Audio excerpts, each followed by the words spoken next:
Hello everyone!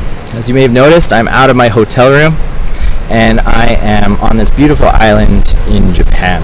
This is lesson 4 and hopefully you've then at this point followed the instructions from the first 3 lessons. Now we're going to increase the time because she's got to get really strong for the next step, right? Because now what we're doing is we're bringing the chi down behind the anus to the next point, which is the first point of the governing channel, okay, between the anus and the tailbone, and then we're bringing it into the tailbone, okay, and that's going to be, it's going to get strong enough in the last 10 minutes of the meditation or so. So from about 40 to 50 minutes, that's when the chi should get strong enough to come around to the tailbone. The tailbone is it's called the Mingmen, okay, Mingmen, and basically it's the gate of life, and this is sort of the most important and the most significant blockage in our bodies in terms of energy, in terms of chi. And so it's located at the tailbone, and if you notice that this Neijing 2 diagram that I mentioned last time, you can see here that there's sort of this river of energy, and that depicts the spine, and at the base of it there's this large gate, and that represents the Mingmen. You can see it's a gate, and the reason is because it represents a blockage that's blocking the chi from going up your spine.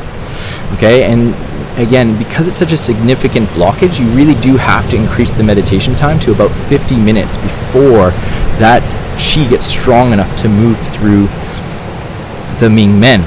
So how to basically, just to recap, to make sure that our meditation techniques are correct, you want to be sitting at the edge of your seat, right?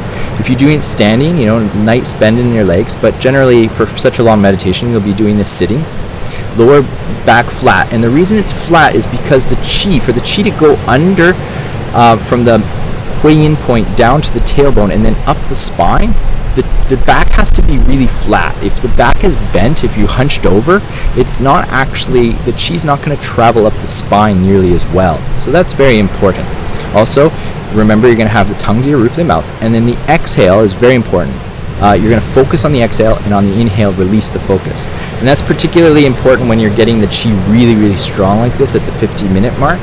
Okay? So now, when we start the meditation and we're going to try to break through the Mingmen, we're going to try to break through that major gate, and that's like a massively significant breakthrough in your meditation practice if you can do that. What we're going to do is we're going to bring the chi to the lower belly for the first 30 minutes. All of your meditations start like that. So inhale, think of nothing, exhale, focus, and grow the chi in the lower belly. Then as the chi gets strong, right, it's either going to naturally go down to the Hui Yin point between the legs, or you're going to have to guide it. You guide it around, and you're going to do that for about another 10 minutes, up to about the 40-minute mark. And then from there, we're going to guide it around to the tailbone for the last 10 minutes. And on every exhale, you're going to focus on the tailbone, and on every inhale you're going to release the focus. And so don't just constantly focus on the tailbone. Don't just be inhale, exhale, focus. No, you want to be releasing the energy on the inhale, so just kind of looking up and out and thinking of nothing, clearing the mind, and then exhaling and really concentrating on the tailbone. And it's going to feel really strong. I mean, I remember this clearly. I still remember how it felt 18 years ago, how surprised I was how strong the chi got at the tailbone.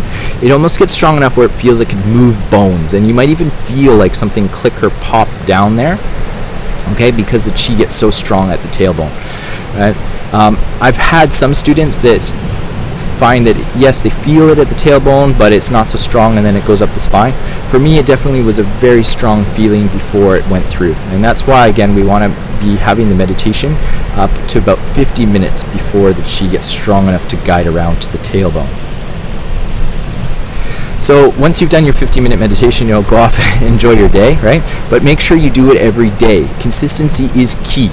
If you miss one day at this point, it's like it's gonna take almost a week for the chi to get strong enough, because you'll have noticed, if you've been practicing every day for about 3 weeks now, maybe 4 weeks now, right, that the chi gets stronger and stronger, and you wake up with more and more chi every day, and you feel more chi during the days.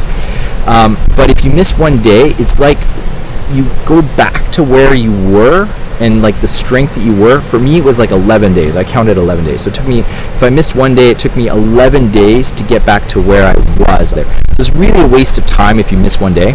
Now, if you're really busy or something's coming up where you don't have time to do 50 minutes of meditation, just do 5 or 10. That'll prevent you from taking a huge step backwards. But don't miss the day. Just do not miss the day. You can take a shorter time if you don't have so much time, but do not miss a day. Okay? Now, this whole thing might sound crazy, and it might sound like a really unusual practice, and the chi moving around, and I studied biology, and I was a biology major while I was taking this class with this qigong meditation teacher, and I was like, this is ridiculous, and how systematic it is and everything. But then when I actually did it, and the reason I did it is because my teacher was just such an amazing person, and you could tell that the practice really made him an amazing person. So I wanted to try the practice based on how it was just to meet the guy. Yeah, so when I finally did commit to the practice, it worked. It happened just the way I'm telling you. So just follow the directions, and this chi thing is real. There's no scientific explanation for it. It doesn't make a lot of sense, but it's definitely real.